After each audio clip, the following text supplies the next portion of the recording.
The sky above Carey's Fort was filled with fire. Shattered ships fell like broken stars, and smoke covered the land below. Among the wreckage, screams echoed, and bright orange flames danced across the metal ruins of a once grand battlefield. Rescue. Officer Elias Ward ran through the chaos. His boots crunched over broken glass and twisted steel as he followed the blinking signal of a nearby escape pod. His breathing was heavy inside his helmet, but he didn't slow down. Someone was still alive in there.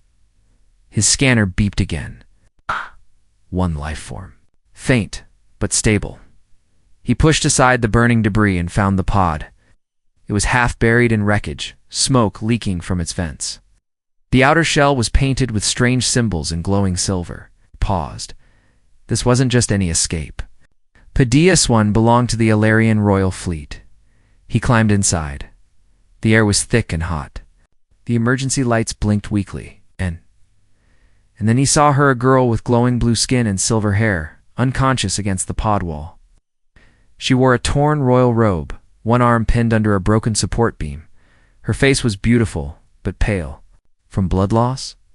Hang in there, Elias whispered. The beam was too heavy to lift with one arm. He dropped to his knees beside her, carefully reaching under her body. Her skin was warm and smooth, glowing faintly even in the dim light. The second his hands touched her, something strange happened. His HUD flickered.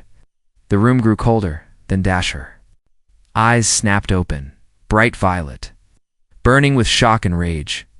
Before Elias could speak, her other hand moved like lightning. Sharp slap cracked across his faceplate. "You dare touch me, creature?" she hissed, her voice full of disgust. "You defile the blood of the Highborn." Elias, was stunned. Was only trying to help. She tried to move but gasped in pain. Elias swallowed and reached again. More gently this time. "Your arm's broken. We have to move. This pod could blow." "Don't," she snarled. "Don't touch me again, human. Better I die than be handled like cattle." Elias froze. Behind him, another rescuer, a woman, named Samira, climbed into the pod. Her eyes widened when she saw the girl. "Elias," she whispered, pulling him back. "That's an Illyrian Highborn. You just violated their sacred law. No outsider is allowed to touch them, not even to save them." Elias looked down at the alien girl again. Her chest was rising fast, her violet eyes full of fury, but also pain. She couldn't move on her own, and there was no time. "I don't care about their law," Elias said. "She'll burn if we don't move her." Samira hesitated. "If you touch her again, it won't just be dishonor. It might be a death sentence." Elias nodded. He knew the risks. But he also knew she'd die if he did nothing. Without another word, he slipped his arms beneath the highborn girl and lifted her out. She screamed again, not in pain, but rage pounding her fists weakly against his armor. "Unhand me, you filthy creature, clean, dishonorable." But he didn't stop. He climbed out of the pod just as a fireball exploded behind him. He tumbled to the ground, shielding her with his body as the pod was torn apart in flames. The blast faded. Smoke surrounded them. Elias lay there, breathing hard. Arms still wrapped around her. The girl went still. She looked up at the human who had risked his life for hers. His armor was scorched. His gloves melted at the fingertips where they had touched her glowing skin. And still, he didn't flinch. She turned her face away in shame, whispering something in her alien tongue. When the rescue ship arrived, the crew stared at Elias in silence. The highborn girl was a symbol of power and purity among her kind. Touching her was forbidden, even deadly. "You're in serious trouble, man," Samira said as they lifted the girl onto a stretcher. Elias just nodded and removed his helmet. "I did what I had to," he said. "If honor means watching someone die, maybe we need new rules." As the girl was carried away, she turned her head just one size narrowed at Elias. Not grateful, not kind, just confused, as if something had shifted inside her. Something she didn't yet understand, and neither did he. But the war had only just begun, and so had their story. The medical bay aboard the human vessel Ironwind was quiet, filled only with the soft hum of scanners and the gentle rhythm of breathing monitors. The blue-skinned girl lay still on the bio-bed, her silver hair fanned out around her like a spilled crown. Her arm was wrapped in a soft medical brace, skin sealed with healing gel. The glow from her body had dimmed since the rescue, but it was still there, faint and cold, like moonlight in winter. Across the room, Elias leaned against the wall, his eyes fixed on her. She hadn't spoken a single word since she was brought aboard. Not to the medic, not to the translator drone, not even when the captain himself had come to explain their situation. She simply stared forward, her expression unreadable, like a sculpture carved from pride and stone. Elias had kept his distance, but not out of guilt. He didn't regret saving her. What gnawed at him was how she'd looked at him like he'd broken something sacred inside her. Like his hands, though calloused from war and kindness alike, had defiled something beyond repair.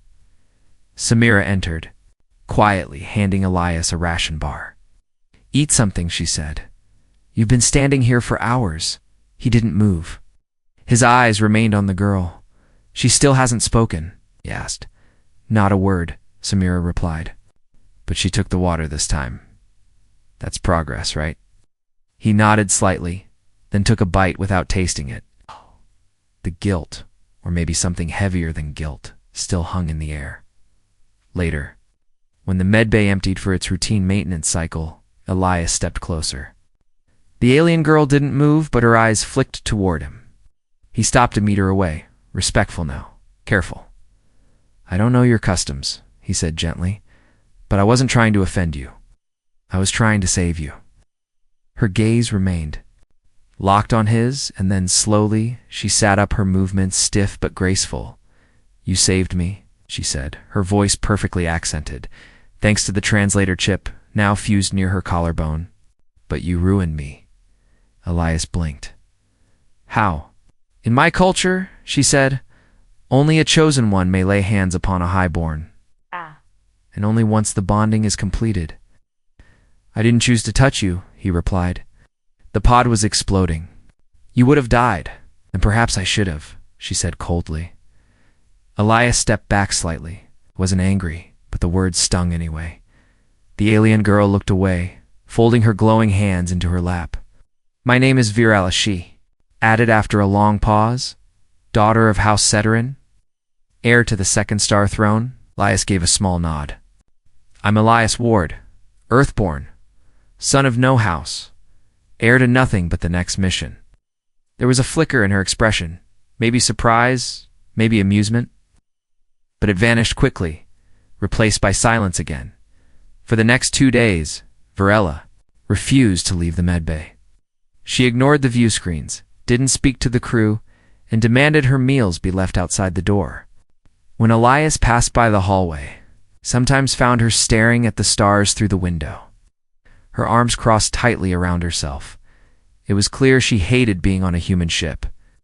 The walls were too plain, the air too cold, the humans too loud.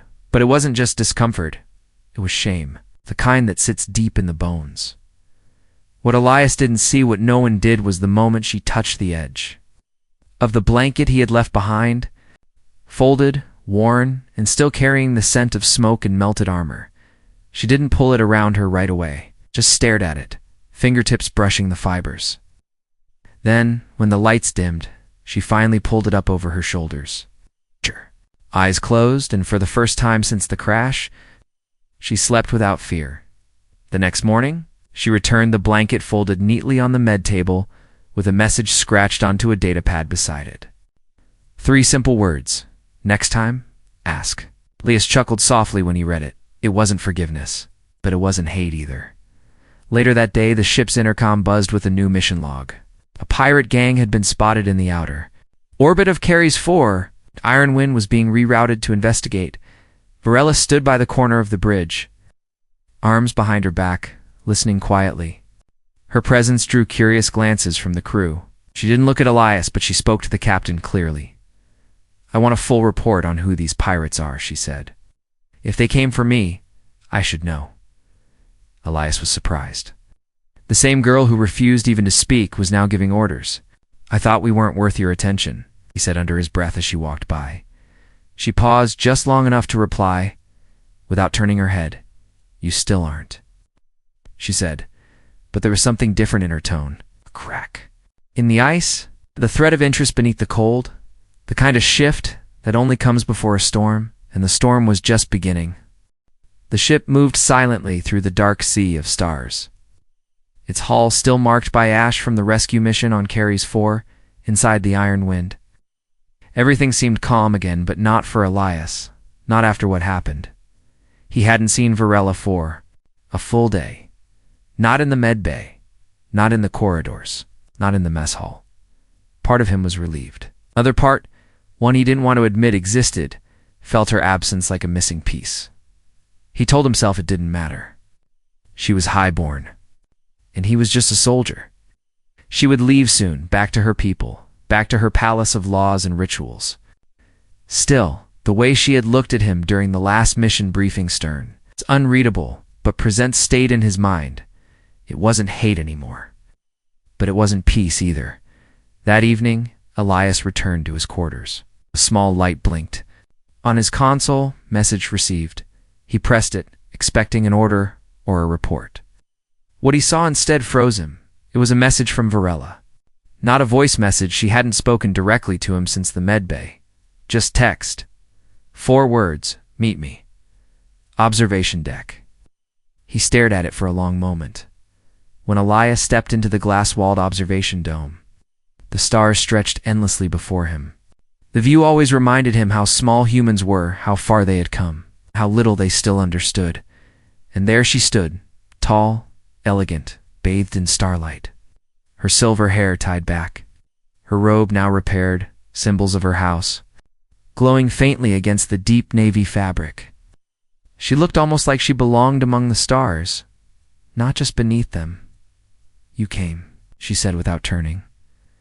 "I didn't think you'd ask," Elias replied. "I didn't think I would either," she said. Then silence. He waited. Finally, she turned her head slightly.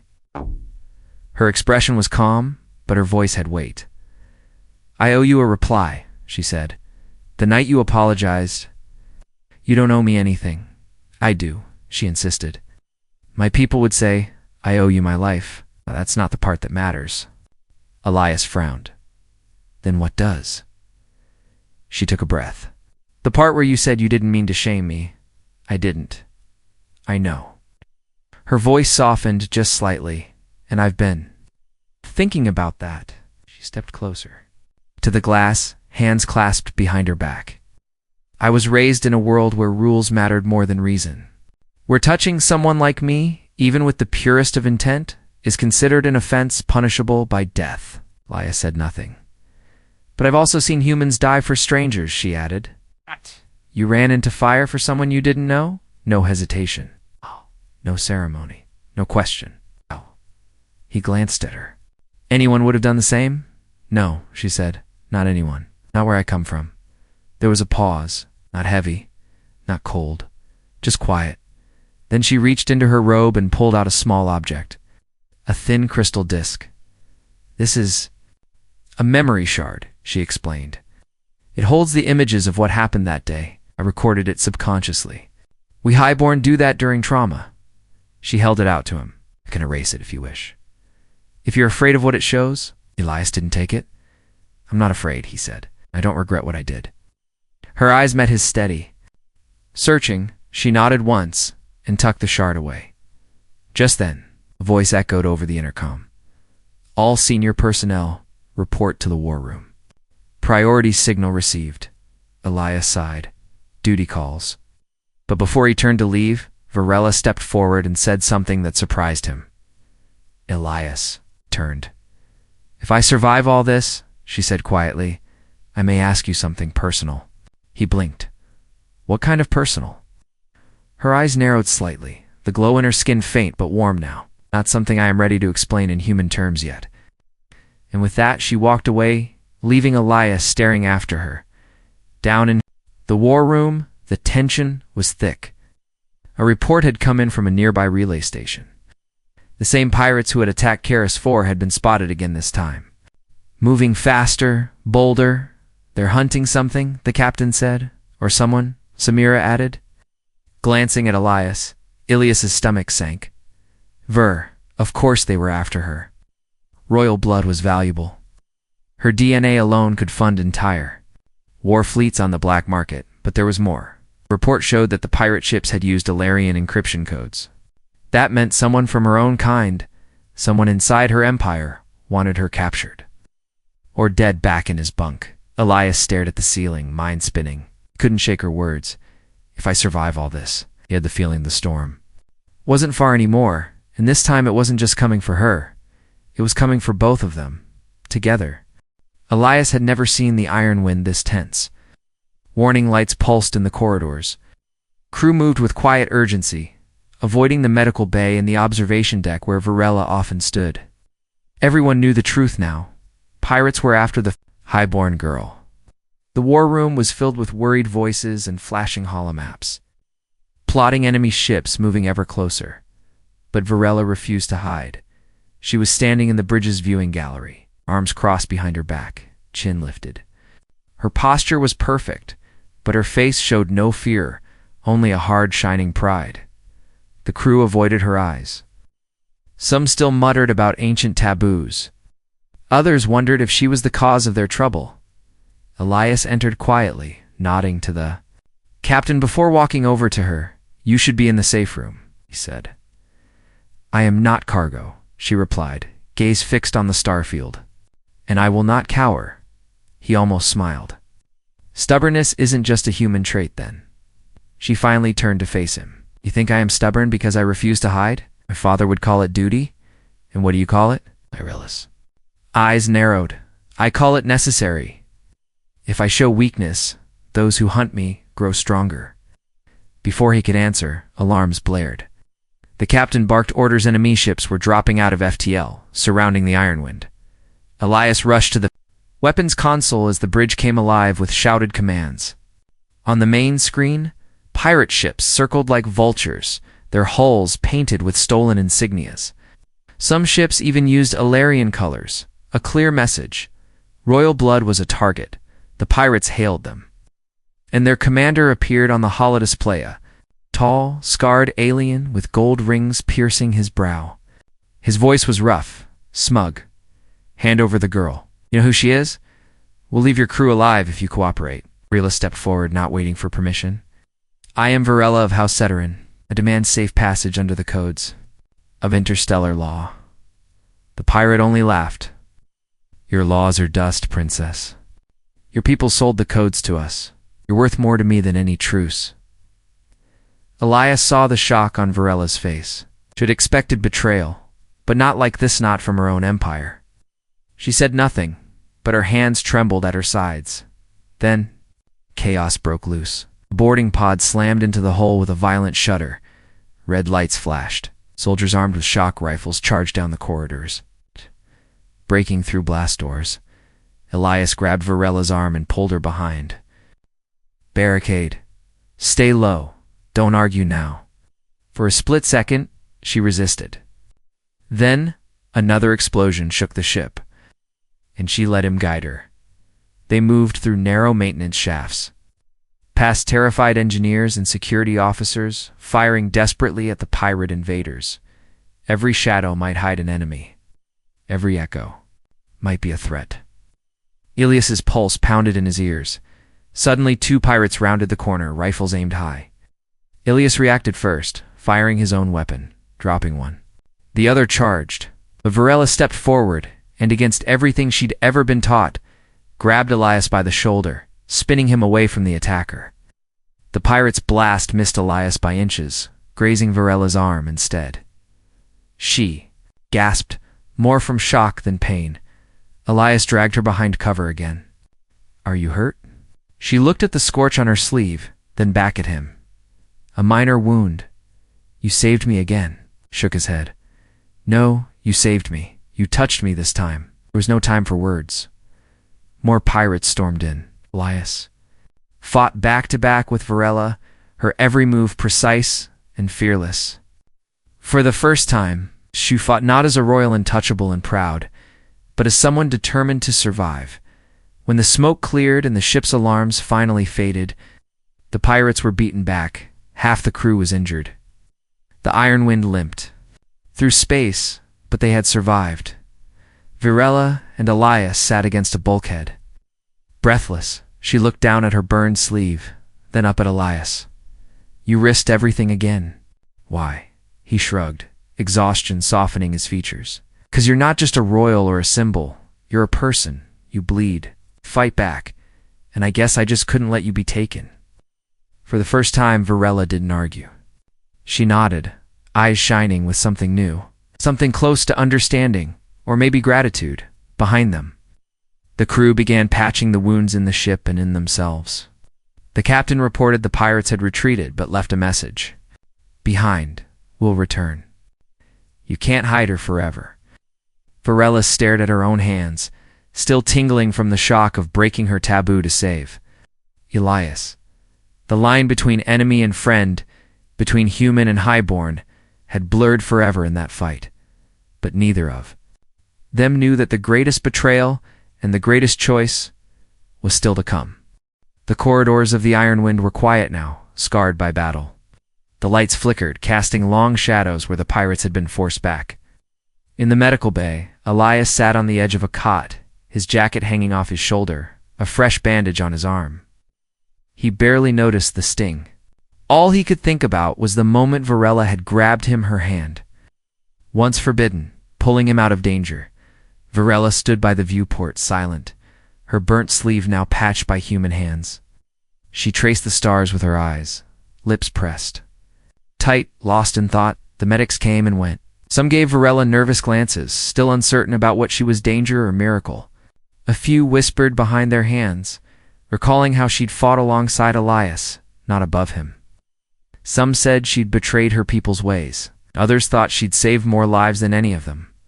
Elias watched her, didn't know what to say. He'd always believed actions spoke louder than words, but now he wondered if words were needed too.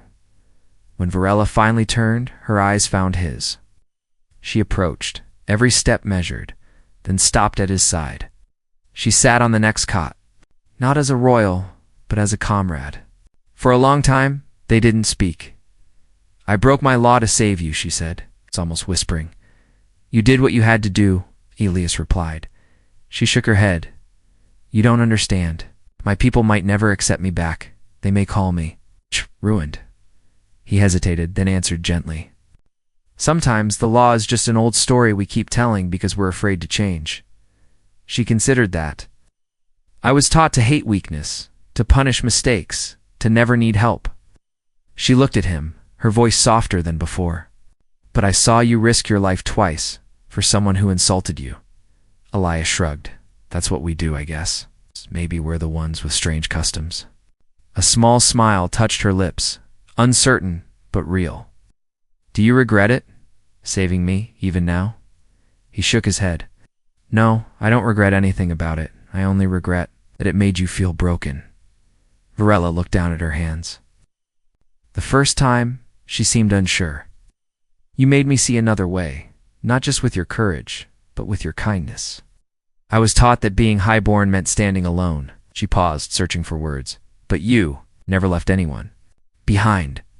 She fell silent, and Elias could see a battle in her eyes, old pride versus something new. When she finally spoke again, her voice was barely above a whisper. "Thank you, Elias." He blinked, surprised. Never spoken his name before. Not directly. Felt something shift between them. A line crossed, not in anger or accident, but by choice. Before he could reply, Captain's voice came over the com. "Prepare for rendezvous. Larian Royal ship arriving in 10 minutes. All crew, stand by." Virella's face changed. She rose quickly, smoothing her robe, tucking a stray lock of silver hair behind her ear. The old mask slipped over her face, but her hands trembled as she fastened the royal clasp at her collar. Elias stood as well. "You'll be safe now," he said, not sure if he believed it. She didn't answer. Instead, she glanced back at him. "Will you walk with me to the airlock?" Side by side, they made their way through the battered halls. Crew members stopped to salute Virella, some with respect, some with awe. Word had spread she had broken her own laws to save a human, and together they had survived at the airlock. Virella paused, She turned to Elias, eyes bright, voice steady. You showed me there's more to honor than pride, more to strength than standing alone. Elias nodded, not trusting himself to say more. She hesitated, as if searching for one last thing to hold on to. My world, we're told to hide pain, to never admit fear. But I am afraid. Out of you, of going back, of losing. This, she gestured between them. Elias smiled, gentle and understanding. Maybe the things we're most afraid to lose are the things worth fighting for. The airlock doors opened with a hiss. Royal guards in shining armor waited on the other side. Faces hidden behind mirrored masks. Varela straightened. But before she stepped through, she leaned in and whispered, "Remember me? Elias Ward." He watched as she walked away, every step proud, every glance back full of things unspoken. As the doors slid shut, Elias realized that honor wasn't about the rules they kept, but the lives they touched, and the courage to change, even when everyone said it was impossible. Somewhere deep inside, he hoped she would never forget that, and neither would he. The iron wind floated like a scarred shadow beneath the vast silver hull of the Illyrian royal cruiser. Every porthole on the human ship was aglow with curiosity. The crew watching as a dozen royal shuttles glided between the ships. They moved with the grace of swans, but there was no warmth in their welcome. Elias watched from the observation window, his hands clenched at his sides. Down in the main corridor, Varela moved silently between two of her father's royal guards. Their mirrored helmets showed nothing, no surprise, no judgment, only the sharp reflection of her own uncertain face. She walked like a queen, but inside her mind, everything warred, pride, shame, and something tender and unfamiliar. They reached the receiving chamber, where the Illyrian ambassador waited. He was tall and severe, his blue skin marked with shimmering gold. "You will address the council as soon as you arrive," he said, his voice smooth but cold. "You have much to explain." Varela did not lower her head. "I know my duty," looked her up and down, gaze lingering on the human-made patch. On her sleeve, the absence of royal jewelry, the faint scar near her wrist, the mark of battle and of being saved. In the docking bay, Elias waited. The captain clapped him on the shoulder.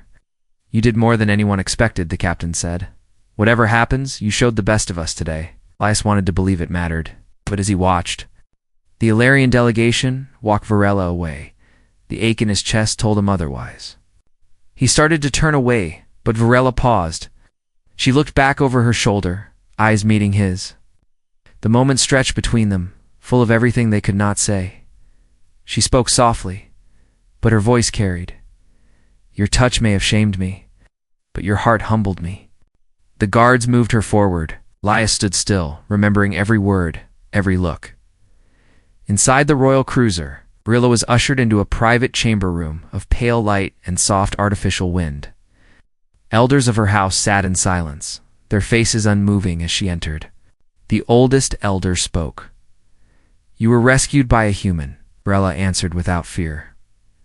"I was. He touched you. You touched him.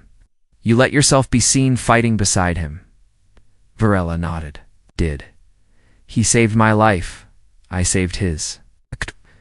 I broke our old law." A sharp whisper ran around the circle. The eldest woman fixed her with a cold stare. "Do you repent?" Varela thought of Elias, of his battered armor, his unspoken loyalty, the way he'd risked exile from his own kind to save her.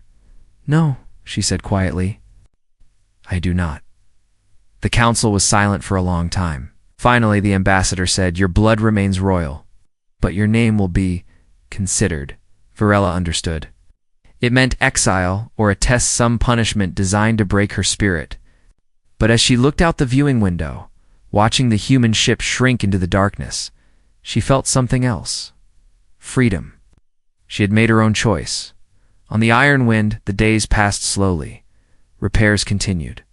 The crew returned to routine, but something was missing for Elias. Sometimes he saw Varela's reflection in polished metal, or heard her voice in his dreams. He tried to focus on his work, but every time he touched his bandaged arm, or looked at the old blanket she had returned to him, he remembered her words. One night, as he sat alone in the dim mess hall, Samira joined him. She handed him a mug of strong tea. "Hey, you look like a man waiting for a ghost," she teased gently. "Maybe I am," he replied, managing a smile. Samira leaned closer. "She changed you, didn't she?" Elias nodded. "I think I changed her too." "Sometimes that's what matters most," Samira said. "Even if you never see her again." Elias looked at the stars through the window. "I hope I do." Far across the void, Virella sat in her new quarters, a simple room, stripped of honor, but not of hope. She stared at the stars, clutching the memory shard in her hand. The council would decide her fate soon. They might send her away or force her into a royal bond with someone she did not choose. But deep inside, she felt stronger. She had fought beside humans. She had made her own choice and survived. In the silence, she whispered a vow to the dark. "If I must touch anyone again, it will be by my own will, my own heart." She pressed her palm to the glass, as if reaching for something just beyond her world.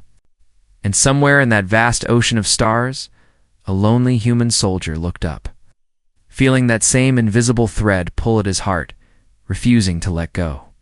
The weeks after Virella's return dragged on like a cold season aboard the Iron Wind. For the crew, things slowly slipped back to normal. New missions, fresh repairs. The laughter and arguments of people who'd survived too much together, but for Elias, every day was haunted by memory, by the echo of a royal girl's voice, by the shimmer of starlight on blue skin, by the words she had spoken before vanishing behind a wall of guards and ancient rules. He thought about sending a message, but what would he say? Her world was forbidden, its codes impossible to break. He feared she was lost to him forever. One night, when the ship was silent and the stars wheeled bright beyond the glass, Elias sat alone on the observation deck. He turned the old blanket over in his hands, the same one Virella had once refused, then accepted, then returned to him with her first soft sign of trust. Now, it was his only souvenir of her. It was enough and not enough, all at once. He closed his eyes, trying to let go. But in that moment, the ship's com panel flickered to life with a soft, unfamiliar chime. The screen glowed with encrypted symbols, alien, shimmering in silver and violet. The translator struggled, then resolved the message into clear words. "To Elias Ward, son of No House." His heart leaped. "They want me to bond with another. They say my honor can only be restored through royal blood. But I have made my own vow, and I will not break it, not for them, not for anyone." Elias read each line, feeling her voice echo in his mind. "I am not the same girl who feared your touch.